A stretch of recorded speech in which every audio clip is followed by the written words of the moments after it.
You won't believe what happened when I stood up to the HOA Karen next door. It all started because I simply refused to join her homeowners association. Sounds simple, right? But for her, it wasn't just a refusal. It was a full-on battle. She decided to take things to court, thinking she could pressure me into joining. What followed was something straight out of a courtroom drama, except it was real life. And the outcome was nothing I expected. From the moment she served me the papers, I knew this wasn't going to be just another neighborhood squabble. Karen had the kind of energy where she made sure everyone knew she was in charge. Her HOA was her kingdom, and anyone who didn't play by her rules was an enemy. The tension was thick. Neighbors whispered. Some cheered me on. Others warned. Me too, backed down. But I was ready to fight, not just for myself, but for anyone who's ever felt bullied by an overbearing HOA. The day of the hearing was intense. The courtroom felt small, like the walls were closing in, and I was caught between wanting to stay calm and the rising frustration of dealing with someone so stubborn. Karen came in confident, thinking she had the judge on her side.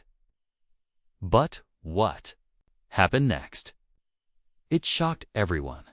The judge didn't just dismiss her case, he laughed. And things took a wild turn no one saw coming. I can't tell you everything yet. But the moment the judge spoke, the whole courtroom went silent. What came after left Karen stunned, and honestly, it changed everything. If you've ever dealt with a difficult HOA or just want to hear how standing your ground really plays out, stick around. Because this story is far from over, and what happened next will blow your mind. Before the courtroom showdown, things had been building up for months. I moved into the neighborhood, excited to make it my home. But from the very start, Karen made it clear she ran the show. She wasn't just the HOA president, she acted like the mayor of the whole block. Every little thing had to go through her, and her rules felt more like demands. When I told her I wasn't interested in joining the HOA, she didn't take it well. At first, it was just cold shoulders and awkward conversations at community events. But soon, the mood shifted, and I realized this wasn't just about rules or fees. It was personal. Karen started sending letters, warnings, and even threats about fines. She claimed the HOA fees were mandatory for everyone, and my refusal was breaking the rules. The neighbors began to notice the tension. Some supported me quietly. Others seemed nervous to get involved. I felt more isolated, but also more determined. I knew I had every right to refuse, but Karen's power seemed overwhelming. What I didn't expect was that she would take it all the way to court. When the lawsuit arrived, it felt like a nightmare. I kept asking myself, why go through all this just because I didn't want to pay fees? But it became clear that for Karen, it was about control. This wasn't just about money. It was about making an example out of me, sending a message to anyone else who might challenge her. The courtroom itself felt surreal. People came from the neighborhood, curious, or maybe just wanting to see the meal. Maybe just wanting to see the drama unfold. Karen's confidence was unshaken. She acted like the judge would automatically side with her. But as the judge began to speak, the mood shifted. What he said caught everyone off guard and changed the game completely. The tension in that room was thick. You could almost hear a pin drop. Whatever happened next didn't just end the lawsuit. It shook the whole neighborhood's idea of what an HOA could really be. As the days went on after the courtroom drama, the tension in the neighborhood didn't just fade. It grew thicker. Karen wasn't someone who took losing lightly, especially not in front of the judge. I started hearing whispers that she was already plotting her next move, trying to find ways around the ruling. It felt like a never-ending battle, and suddenly, this wasn't just about me refusing to join the HOA anymore. It became a bigger fight about power, fairness, and what an HOA should really represent. Some neighbors began to open up to me about their own experiences with Karen's HOA. One family shared how they'd been hit with surprise fees after minor infractions, like leaving trash cans out too long or painting their doors the wrong color. Another neighbor quietly told me she'd been scared to speak up because Karen had made life difficult for anyone who dared question her. These stories painted a clearer picture of how Karen's HOA was less about community and more about control. At the same time, I started noticing subtle shifts in how people interacted with me. A few who had stayed silent before were now more willing to talk, while others kept their distance, worried about getting caught in the crossfire. The divide in the neighborhood was real, and it was only growing. Some saw me as the brave outsider, standing up for their rights. Others as someone stirring up trouble where there wasn't any. Meanwhile, Karen's behavior became more unpredictable. I caught glimpses of her at community meetings, her tone sharper, her demands louder. It was clear she wasn't going to give up quietly. The more she pushed, the more I realized this fight was about something deeper. A clash between someone trying to hold on to old ways of power and those of us ready for change. Every step I took felt like walking on a tightrope. The conflict wasn't just legal, it was personal, emotional, and tangled in the very fabric of the community. The story was far from over, and the next moves would be critical for me, for Karen, and for everyone watching this battle unfold. As the days slipped closer to the final showdown, the atmosphere around the neighborhood became electric with anticipation. Karen's moves grew bolder, almost desperate. She wasn't just relying on letters or warnings anymore. It felt like she was digging in her heels, ready for a full fight. I could see it in her eyes at every community meeting, a mix of anger, frustration, and a fierce need to prove she was still in control. I started getting messages from neighbors, some encouraging me, others warning me to be careful. The whole situation had taken on a life of its own. It wasn't just about the lawsuit anymore. It was about what kind of neighborhood we wanted to live in. Was it going to be ruled by one person's iron grip or by respect and fairness? The question hung in the air like a storm ready to break. One evening, Karen unexpectedly showed up at my door, her expression sharp and unyielding. She insisted we talk, not as neighbors, but as opponents in this battle. The conversation was tense. Words clipped and loaded with meaning beneath the surface. She made it clear she wasn't backing down, that she believed her way was the only way. I stood firm, knowing that giving in would only invite more control, more conflict. The court date was set, and the neighborhood buzzed with speculation. People wondered how the judge would react, what Karen's next move might be, and whether this fight would finally come to an end. The stakes felt higher than ever. This wasn't just a legal dispute. It was a test of wills, a moment that could change everything.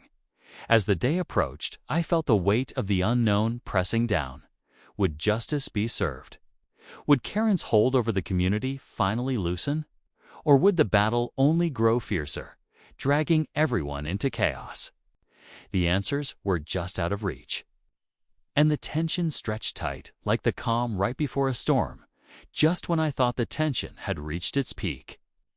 Something happened that changed everything again. Days before the court date, I received an unexpected call from one of Karen's own board members. Someone who had quietly been watching the situation unfold from the inside. They told me there were secret meetings going on, plans being made behind closed doors that no one outside the HOA was supposed to know about. Apparently, Karen wasn't just fighting to keep me in line. She was preparing to push through new, even stricter rules that would give her unprecedented power over the entire neighborhood. This revelation shook me. It wasn't just about my refusal to join anymore. It was about Karen trying to tighten her grip on everyone. The stakes were suddenly much higher. If these new rules passed, it could change the whole community dynamic in ways no one had anticipated. I felt the pressure mounting, knowing this was bigger than just a personal fight. At the same time, Rumors started swirling that Karen might have tried to influence the judge outside of the courtroom. People talked about calls and meetings that didn't look right, and suddenly the whole legal process felt even more uncertain. The idea that the system might be compromised was scary, but it also made me more determined to stand my ground. Neighbors were divided like never before. Some were terrified of what Karen could do if she won this battle, while others still supported her, convinced she was just trying to protect the neighborhood. The community was on edge, and every conversation seemed charged with hidden meaning and fear of what could come next. As the court date loomed closer, I realized this wasn't just a fight for me or even the neighborhood. It was about fairness, power, and the future of the entire community. The next moments would decide everything, but the real question was justice even possible when the rules seemed stacked against you? The day of the hearing arrived, and the courtroom was packed. Neighbors, curious onlookers, even some who'd been silent throughout the whole ordeal. Karen walked in, her usual confidence replaced by a flicker of uncertainty. Took a deep breath, knowing this was the moment everything would come to a head. As the judge called the case, Karen launched into her arguments, laying out why she believed I had to join the HOA and pay the fees. But before she could finish, the judge interrupted. He'd already reviewed the evidence and wasn't buying her claims. The secret meetings, the push for tighter control, even the rumors of behind-the-scenes influence, none of it was going to sway him. What surprised everyone was his reaction. Instead of simply dismissing the case, the judge firmly called out the HOA's overreach and Karen's attempts to manipulate the system. He made it clear that an HOA existed to serve the community, not control it. Then the courtroom went silent. As the judge announced something no one expected, Karen would face consequences for her actions. In a swift decision, he ordered a temporary halt to the HOA's new rules and even mentioned possible penalties for misuse of power. The whole room seemed to hold its breath, but the biggest shock came when Karen, visibly shaken, was asked to step outside. Moments later, she was escorted out by court officers. The judge wasn't just frustrated. He found that her behavior crossed a line, leading to a short jail sentence for contempt. It was a stunning turn that no one in that room saw coming. As she was led away, I looked around at the neighbors. Some smiled quietly, others looked relieved, but everyone knew the neighborhood had changed forever. This wasn't just a victory for me. It was a win for fairness, for standing up to unfair power, and for the community itself. Yet, even as the gavel came down, there was a lingering question. How would Karen's absence reshape the HOA, and what battles might still lie ahead? The story wasn't quite finished, but for now, justice had spoken loud and clear. After the courtroom cleared and the dust settled, the neighborhood felt different, lighter somehow. Karen's sudden removal from power left a gap that everyone was watching closely. Without her pushing those strict, unfair rules, the community began to breathe easier. The temporary halt on the HOA's new regulations gave everyone time to rethink what kind of neighborhood we really wanted to be. In the weeks that followed, conversations shifted from fear and frustration to hope and collaboration. Neighbors who had been divided started coming together, sharing ideas about how to rebuild the HOA into something fair and welcoming. It was clear that no one wanted to go back to the days of one person controlling everything. Instead, people talked about transparency, respect, and making sure everyone's voice was heard. For me, this whole experience was more than just about refusing to join an HOA or winning a lawsuit. It was a reminder of how important it is to stand up for your rights, even when the odds seem stacked against you. I realized that sometimes change only happens when someone is willing to challenge the status quo and face the consequences head-on. Karen's case became a cautionary tale in the community, A warning of what can happen when power goes unchecked and people forget that an HOA is meant to support its members, not control them. While she faced her consequences, the neighborhood took a collective step forward, learning that fairness and respect have to come first. Though the battle ended in the courtroom, the real victory was in how the community came together afterward. It showed that no matter how tough the fight, standing up for what's right can bring people closer and create lasting change. And that's a lesson I hope everyone watching takes with them sometimes. One voice is all it takes to make a difference.